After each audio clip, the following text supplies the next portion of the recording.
Of 3 police officers accused of the murder of 16-year-old Nathaniel Julies. Let's go there now live.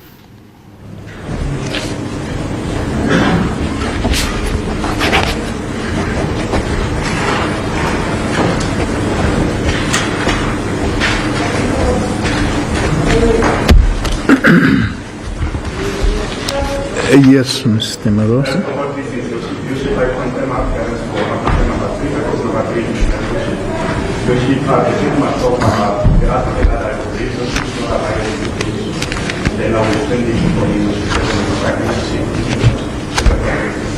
No, sir.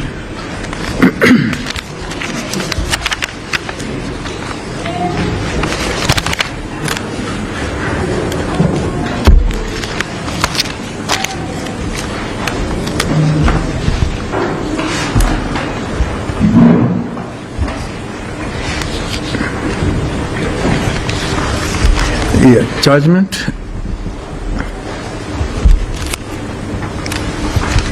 Nathaniel Julies, a 16-year-old boy with Down syndrome, was shot and killed on the night of the 2nd of August 2020.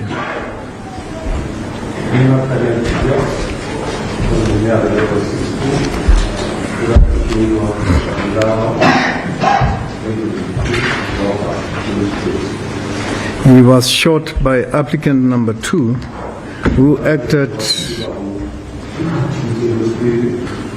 acted in common purpose with applicant number 1 in this matter.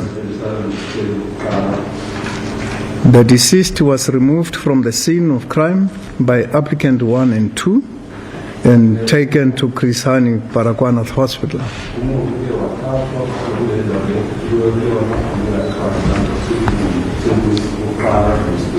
On arrival at the hospital, Nathaniel Julies was certified dead by the doctor.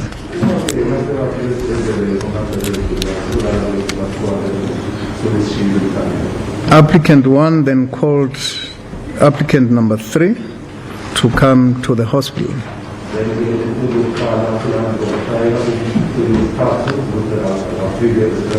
On his arrival, he was requested to go to the scene of crime and tamper with the scene.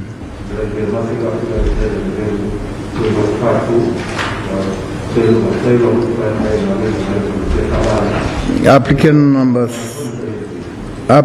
number 3 then proceeded to the scene and planted 2 live rounds of ammunition.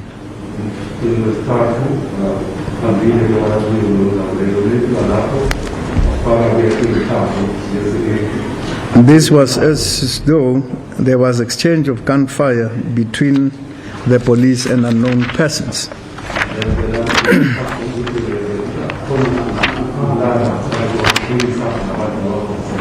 And that is why applicant number 3 is charged as an accessory after the fact to a charge of murder.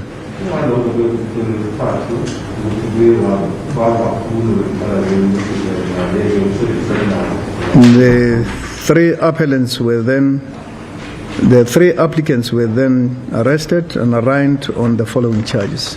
The applicants may be seated.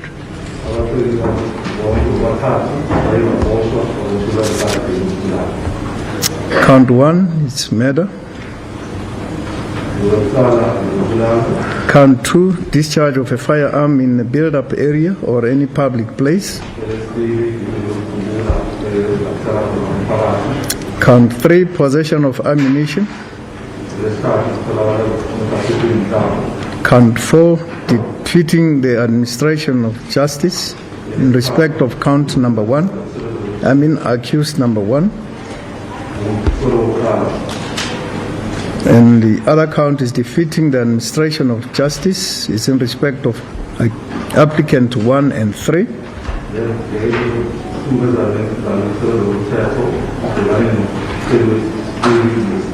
And the last count is possession of ammunition, is in respect of applicant number 3. Mr. Paul Lisha appears for applicant number 1. And Mr. Jeff Hardaway is for applicant number 2, and Mr. Mavasa for applicant number 3.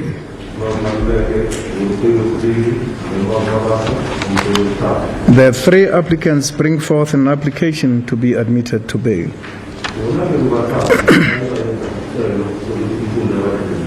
The state contends that the proceedings in respect of count number 1 fall within the ambit of Schedule 6 offences of Act 51 of 1977.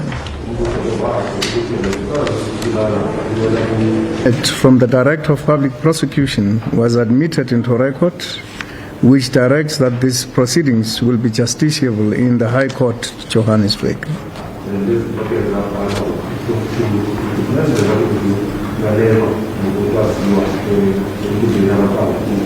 A certificate further confirming that proceedings are governed by Schedule 6 was also admitted into record, marked exhibit number B.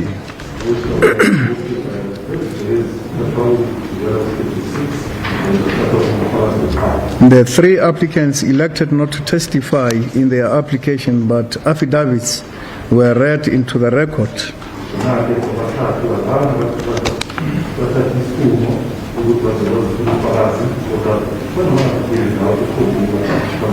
They were marked exhibit number C, D, and E, respectively.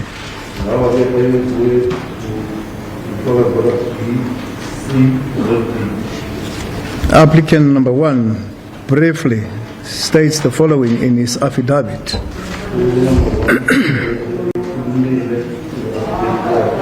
He is 46 years of age and is married to Pinda by customary law.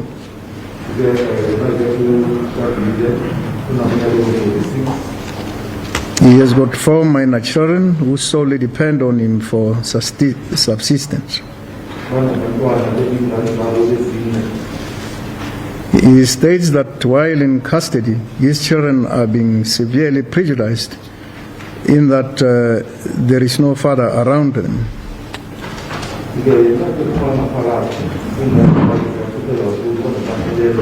He was born in Kala in the Eastern Cape, near King Williamstown.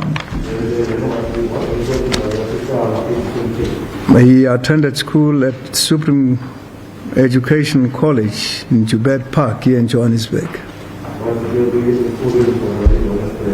His highest level of education is grade 12.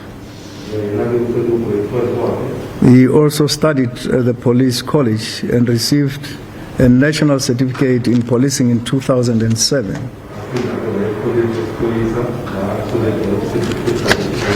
He holds the rank of a sergeant in the South African Police Services, and he is stationed at El Dorado Park Police Station. He has been so employed since 2003. He is currently suspended from work, but he is still gainfully employed. He states in his affidavit that he has got 1 previous conviction of assault common, wherein he was given a fine of 3,000 rand.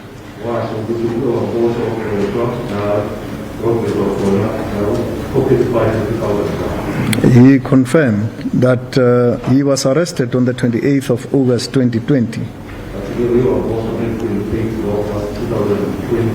This is after it was alleged that he was responsible for the death of Nathaniel Julies.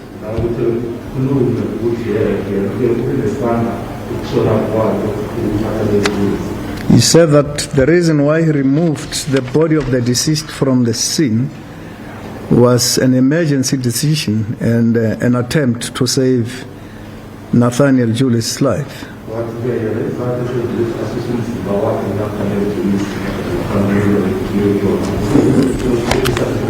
This is after he made an observation that he required urgent medical intervention.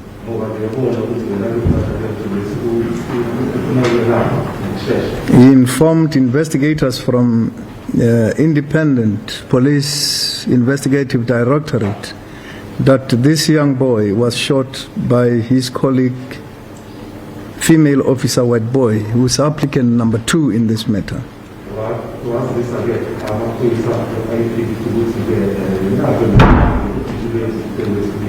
He confirmed that he contacted Detective Foster, who eventually went to the scene.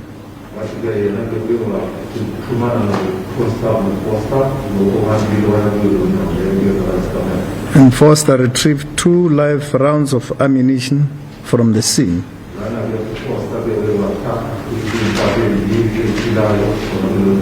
He denied that he discharged any firearm at the scene of crime.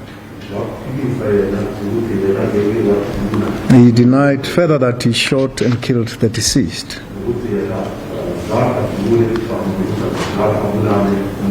He confirmed that the charges that he faces, that is count number 1, falls within the ambit of Schedule 6 offences of Act 51 of 1977. He intends pleading not guilty at his subsequent trial. His defense is that he is innocent of the charges preferred against him,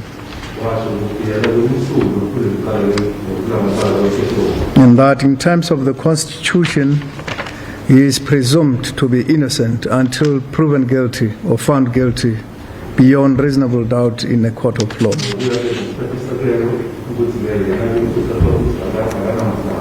He contends that the state case against him is very weak on the following grounds.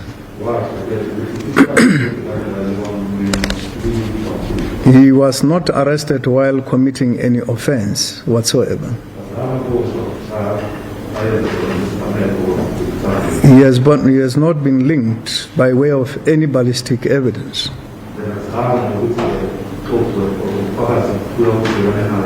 He has not been linked by any DNA results.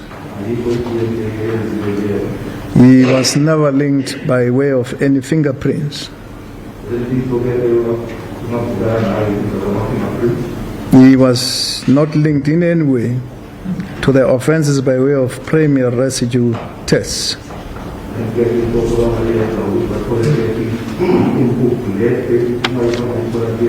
He has not been linked by any other forensic evidence. He has not been linked by way of video footage or photographic evidence. He was never pointed out at an identification parade. He denied the allegations in his warning statement.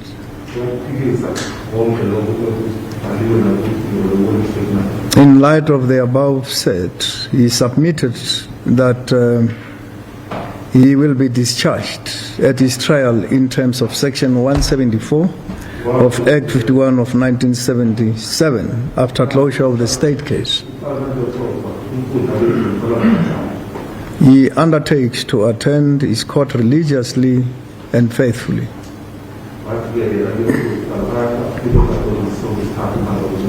He will comply with each and every bail condition which may be attached.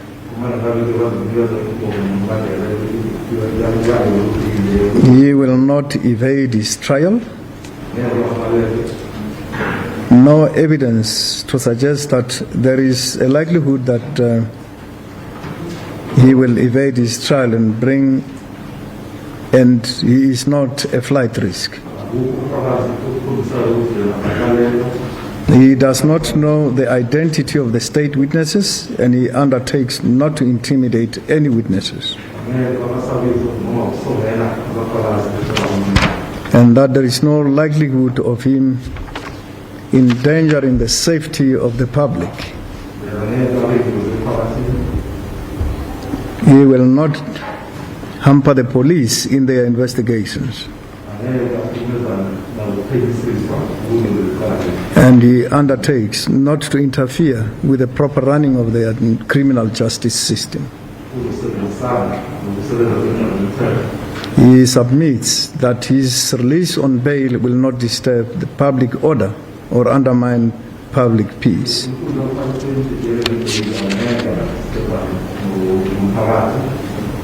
He submitted that in view of the above factors and in view of the absence of any evidence to prove the existence of any of the factors set out in Section 60, subsection 4, A up to E of Act 51 of 1977, he succeeded in discharging the honors placed upon him, and he has proven on a balance of probabilities that exceptional circumstances exist, which in the interest of justice permit his release on bail.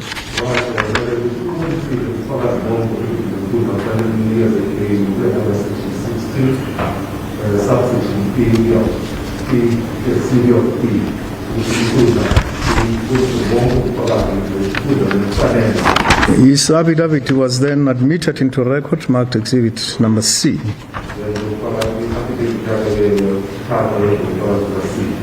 Applicant number 2 is Kylan Whiteboy.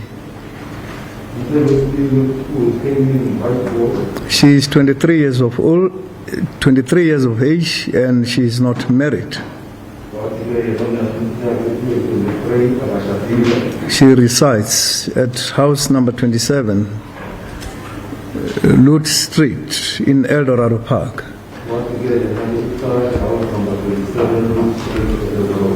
She has one son, a 5-year-old. She resides with her mother, a 70-year-old who's 70 years of age. She matriculated in 2014 and joined the South African Police Services on the 4th of March 2019.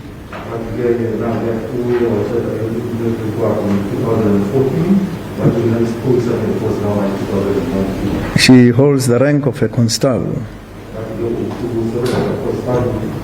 She confirmed that she is charged with offences which resort under the ambit of Schedule 6 offences. She intends to comply with any bail conditions which may be imposed.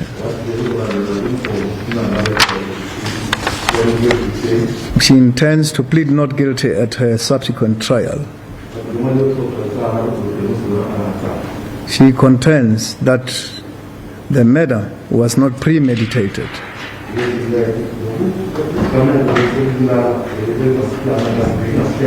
She earlier on that day used this shotgun, which was loaded with rubber bullets, to disperse a crowd of people in Freedom Park.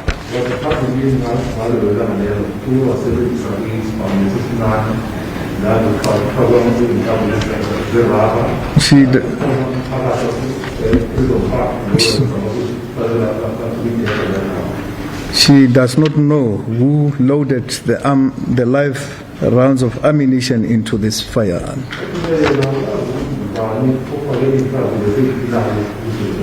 She states that regarding the count of defeating the administration of justice, she intends to plead not guilty.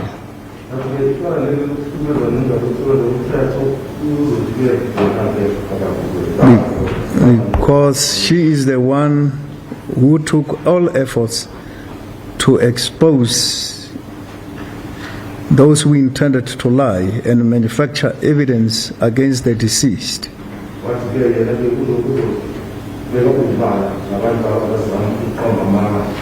And that she also avoided concealment and destruction of evidence regarding these offenses.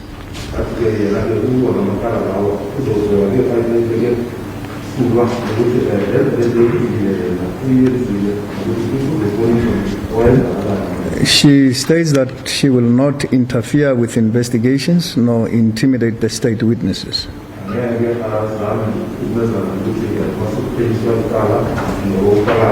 She has cooperated with the investigating officers in this matter.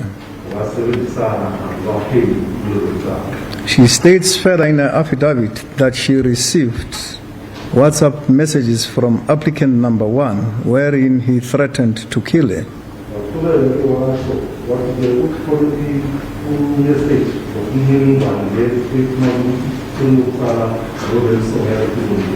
And that applicant number 1 instructed her not to disclose the truth of what happened on the night in question.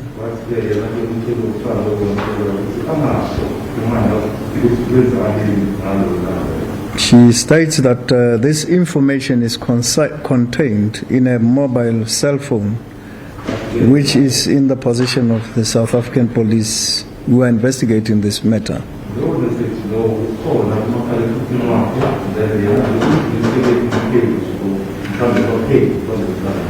She states further that applicant number 1 further promised to pay for her legal fees should she accept to tailor her version of events to be in line with his.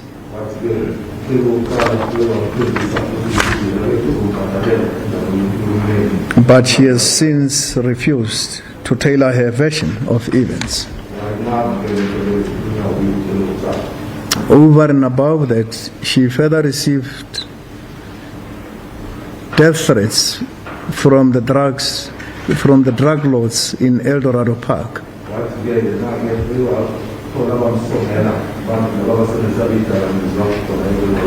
It was on 4 occasions when she was threatened with death by the drug lords.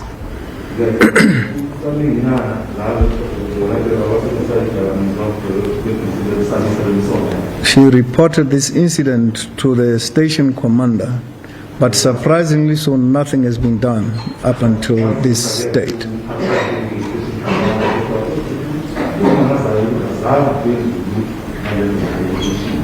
If admitted to bail, she will not bring the criminal justice system and the bail system into disrepute.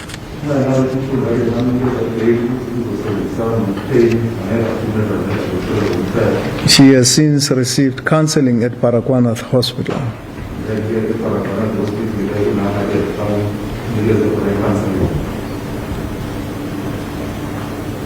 She states further that she is scared that if she is kept continuously in custody, she will eventually contract the coronavirus.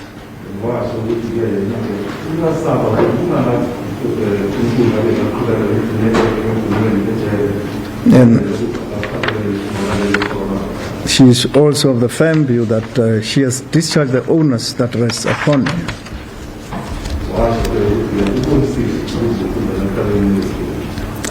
Affidavit was admitted into record, was marked exhibit number D.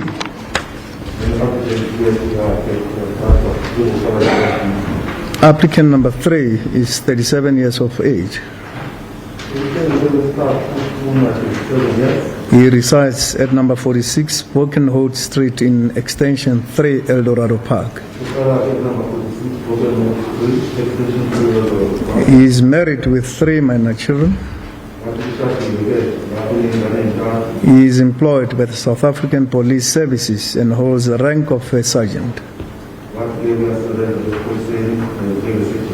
He owns a house at his home in Venda, valued at 400,000.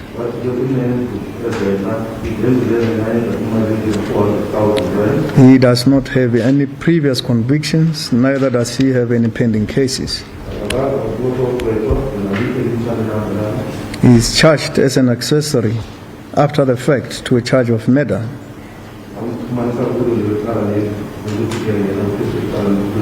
And again with defeating the administration of justice and possession of ammunition.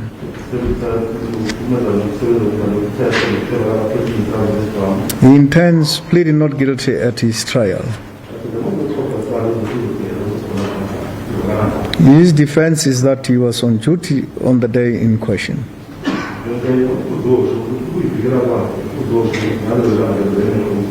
He was called by his colleague to come to Baragwanath Hospital.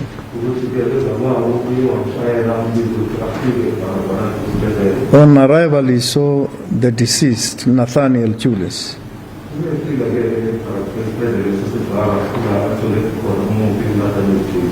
He then called his commander and explained to him what he observed.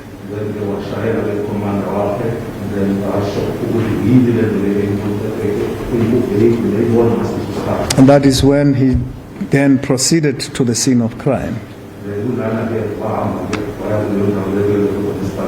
He found some bullets and cartridges and took same to the police station.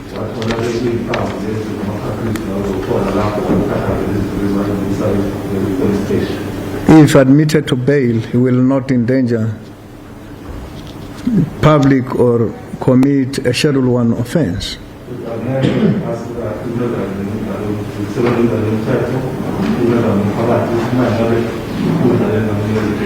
We will not evade his trial.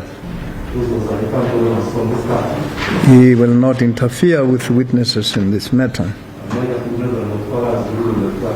He will not jeopardize the proper functioning of the criminal justice system or bail system. The state case against him is very weak.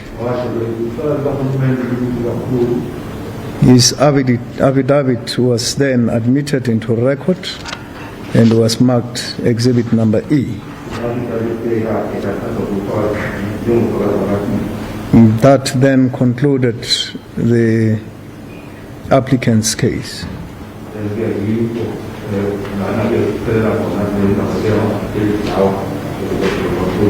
The state opposed this application by way of an affidavit which was signed by the investigating officer.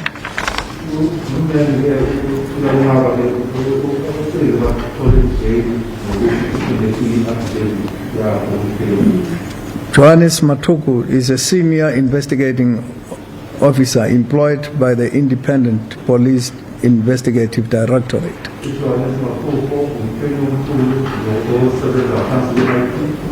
He states that on the 26th day of August 2020, applicant 1 and 2 were on duty with other members doing crime prevention.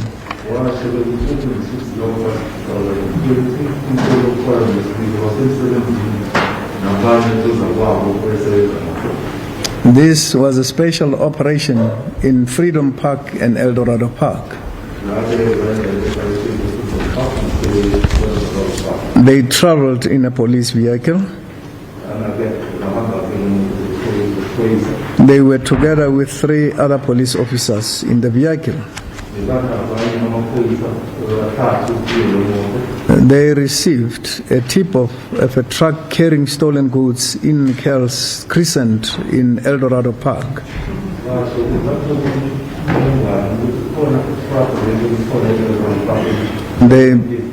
They proceeded to the scene.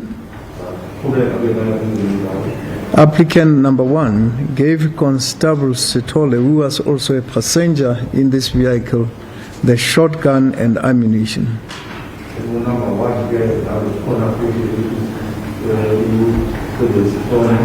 And he instructed him to load the ammunition in this shotgun.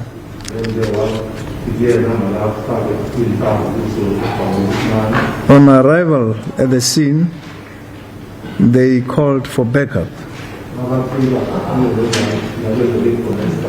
And at that stage, they were making observation on this truck. While waiting for backup, the deceased emerged next to the truck.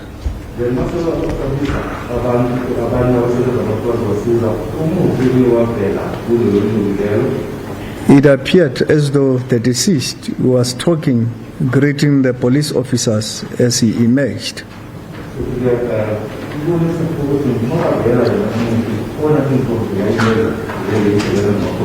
Applicant number 1 chased the deceased away using a loudspeaker from this vehicle.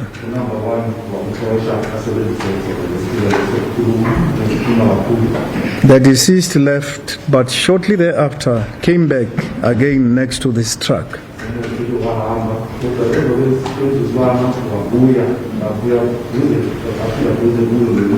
He continued waving, greeting the police at that stage.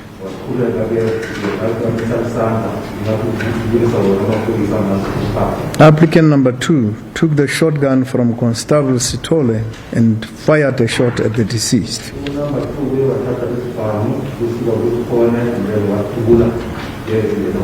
The deceased fell to the ground. Applicant number 1 ran towards the truck, picked up the body of the deceased and put it in the police vehicle.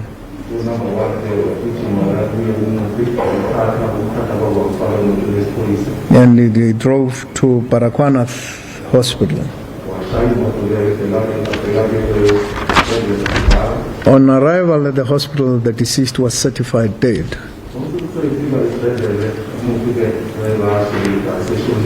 Applicant number 1 then phoned applicant number 3 to come to Baragwanath Hospital.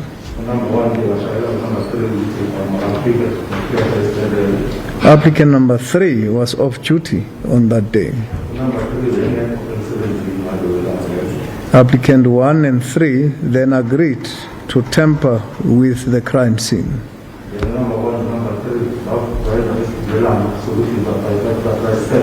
Applicant 3 proceeded to the scene of crime. On arrival, he planted 2 live rounds of ammunition, as though there was exchange of gunfire between the police and unknown persons.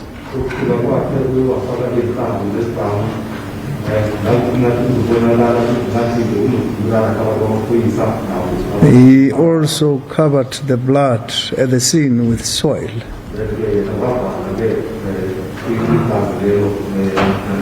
He thereafter then called Colonel Chauke, the duty officer, telling him that he was already at the crime scene.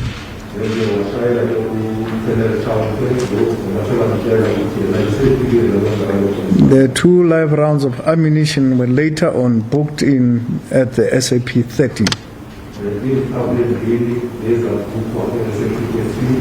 Applicant number 1 then went further and opened a case of attempted murder on the police.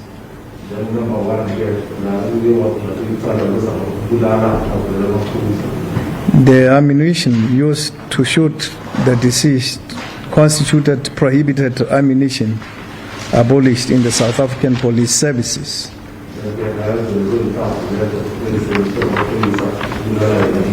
He confirmed the personal circumstances of applicant number 1. According to him, applicant number 1 had 3 previous convictions.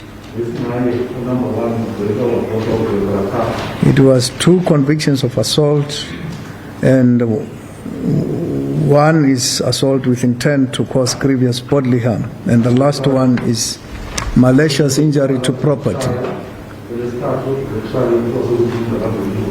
In one of these previous convictions, he was sentenced to a fine of 3,000 rand or 6 months imprisonment. Applicant number 2 and 3 do not have any previous convictions. That then concluded case for the respondent.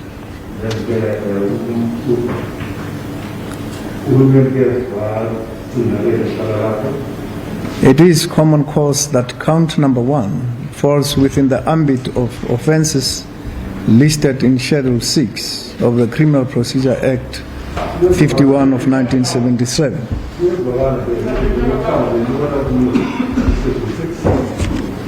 Section 60, subsection 11A of Act 51 of 1977 states the following.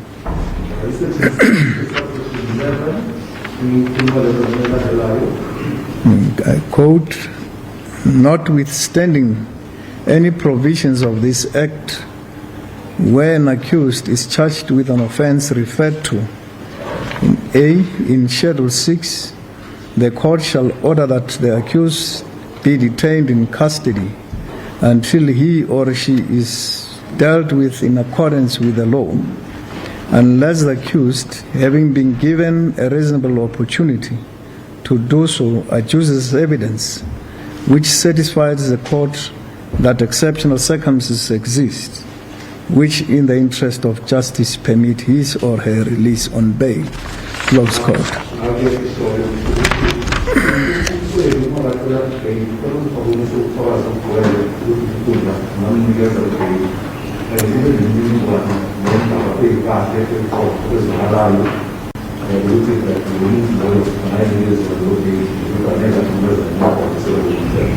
When accused is charged with an offence referred to in Schedule 6, he carries the burden of satisfying the court on a balance of probabilities that exceptional circumstances exist which in the interest of justice permit his release.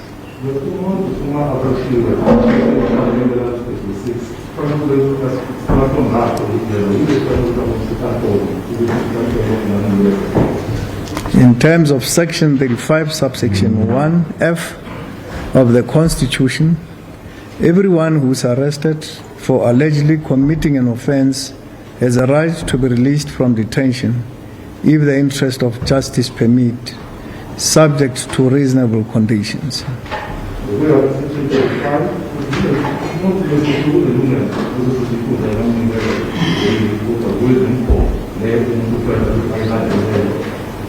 In State versus Smith and another, 1969, Volume 4, SA 175, Natal, High Court J held as follows, and I quote, "The court will always grant bail where possible and will lean in favor of and not against the liberty of a subject, provided that it is clear that the interest of justice will not be prejudiced thereby." Close quote.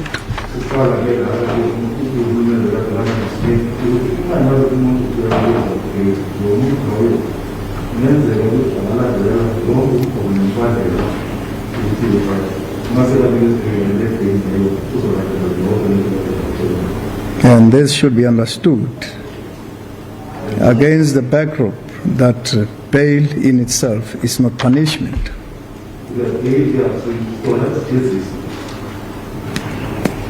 Now the question before court is whether the three applicants have discharged the onus that rests upon them.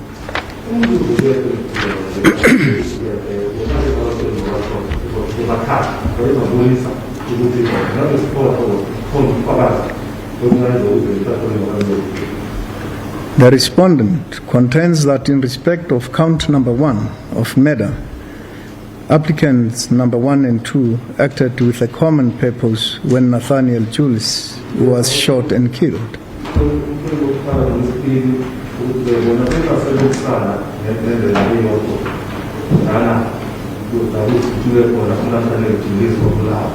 Applicant number 3 is an accessory after the fact to the charge of murder.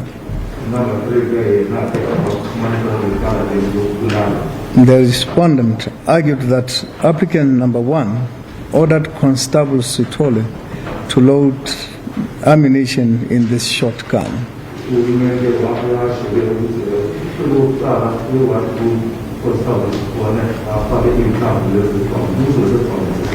Applicant number 2 is the one who took the shotgun and shot and killed the deceased.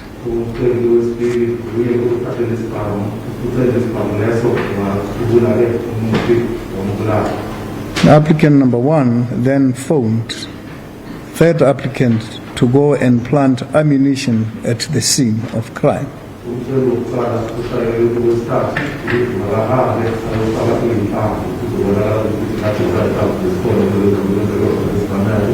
This was to appear as though that there was exchange of gunfire between the police and these unknown persons.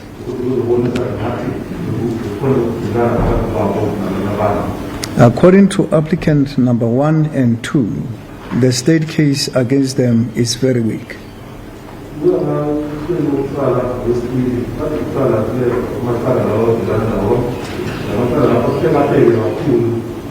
And applicant number 1 is of the firm view that in the subsequent trial he is going to be discharged after closure of the state case in terms of the provisions of Section 174 of Act 51 of 1977.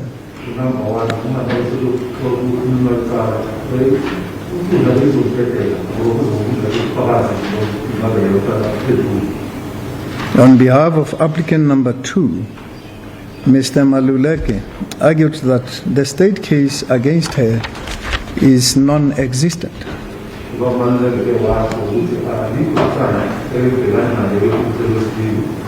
It was argued on behalf of applicant number 3 that there is no basis for his arrest.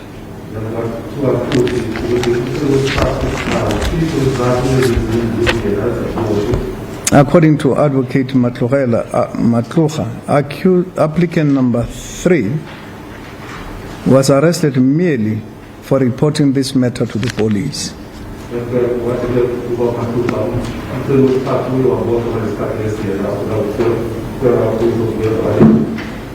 According to applicant number 2, in her affidavit, she received death threats from applicant number 1.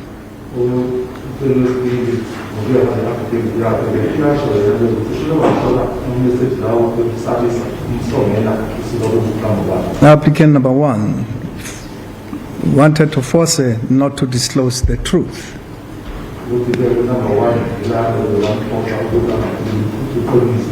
She was forced by applicant number 1 furthermore to tailor her version to be similar to his account of events.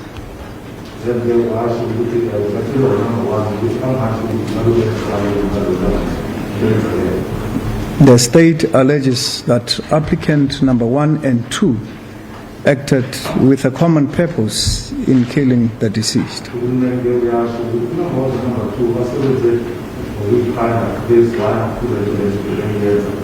Now the question before court is that if the state case is very weak against applicant number 1, why did he send applicant number 2 WhatsApp messages threatening to kill her?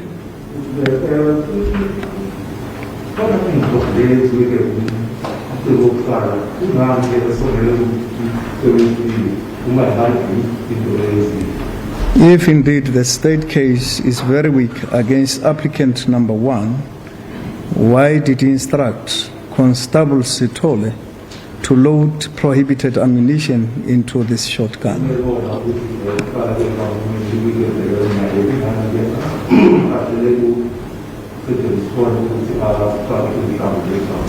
If he alleges that the state case is very weak against him, why did he phone applicant number 3 to come to Baragwanath Hospital?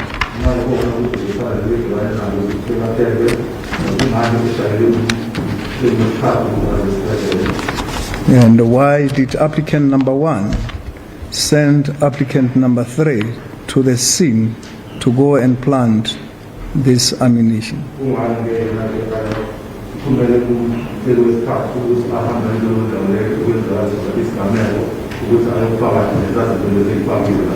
Surely he knew when applicant number 3 proceeded to the scene that he was going to plant this wrong ammunition.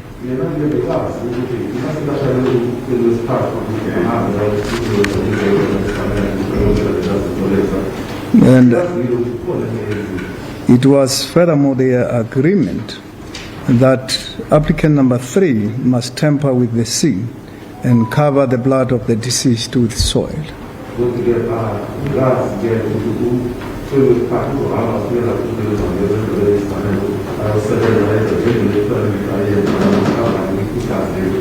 All these actions demonstrated an act of desperation on his part to cover his tracks.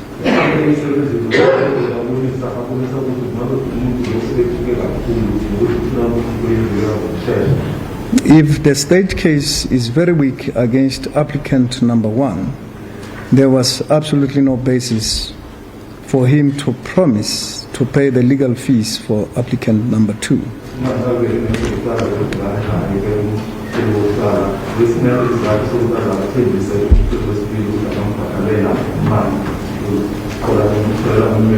Applicant number 2 is the one who shot and killed Nathaniel Julies, the deceased in this matter. This young, jovial soul was not armed with any weapon.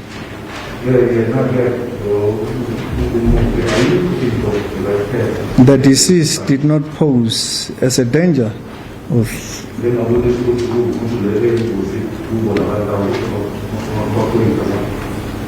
neither did he threaten the lives of these police officers. All what he did was to wave and greet the police officers.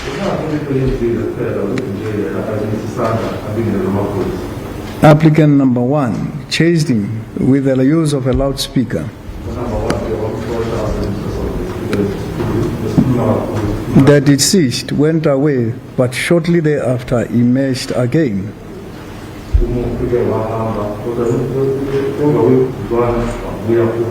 Applicant number 2 took the shotgun and fired a shot at the deceased. On behalf of applicant number 2, Mr. Maluleke argued that the state case is non-existent.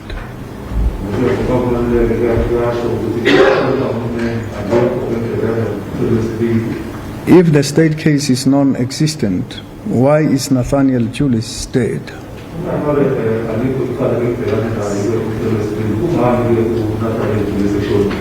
He died because he was shot and killed by applicant number 2. That is the reason why applicant number 2 is arrested and charged with murder. Applicant number 2, when he shot and killed this young boy, she was aware that he was not armed with any weapon.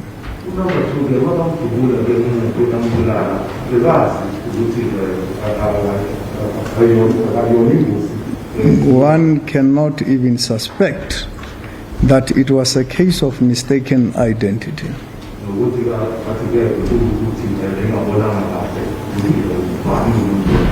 But this was a deliberate and intentional act on the part of applicant number 2 to shoot and kill the deceased.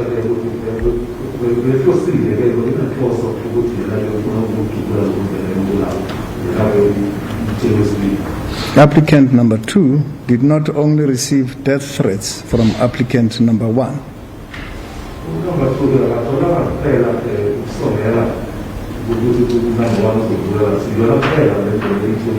but from the local drug lords in El Dorado Park, as I've already mentioned.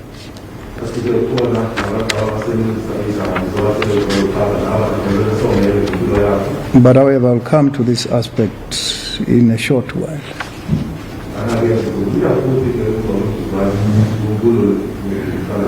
Applicant number 3 was booked off sick on the day in question.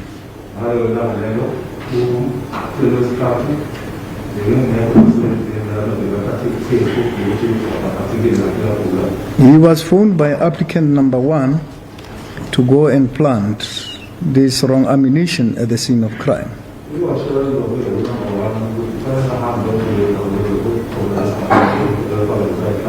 He did as instructed, planted the wrong ammunition and further covered the blood of the deceased with soil.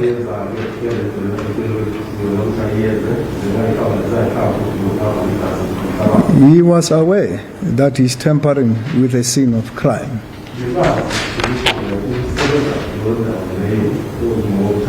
He was not supposed to engage himself in any work-related activities on the day in question. He was sick, he was in bed. There was a duty officer who was present at the police station on the day in question.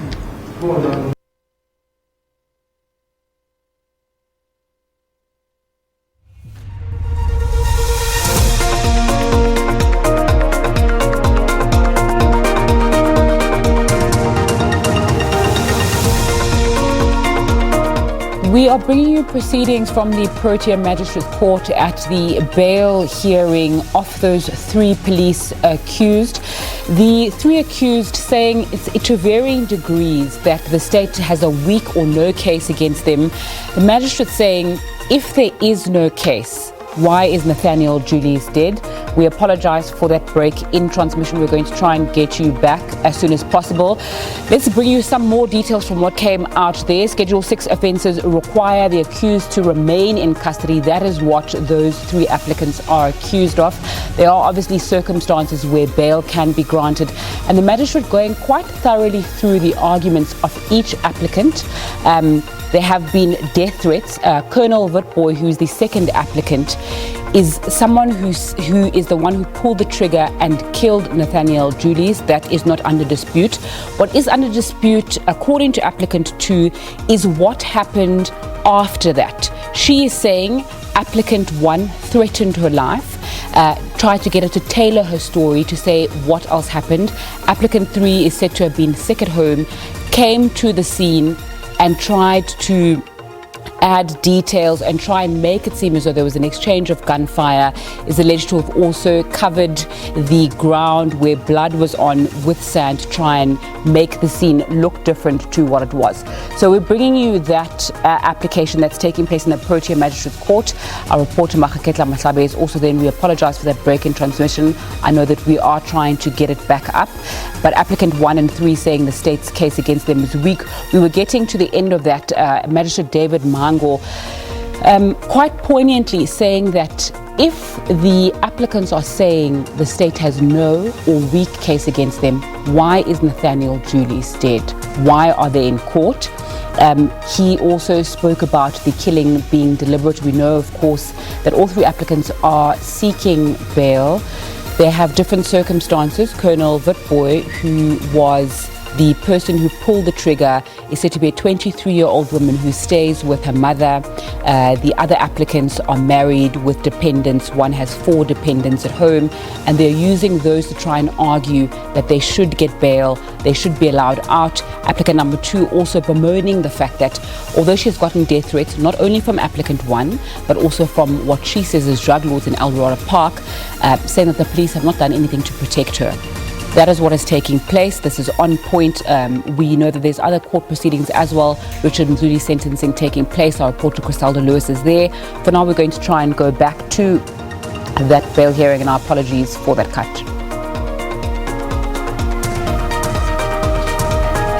It's time for a short break. We'll continue the news.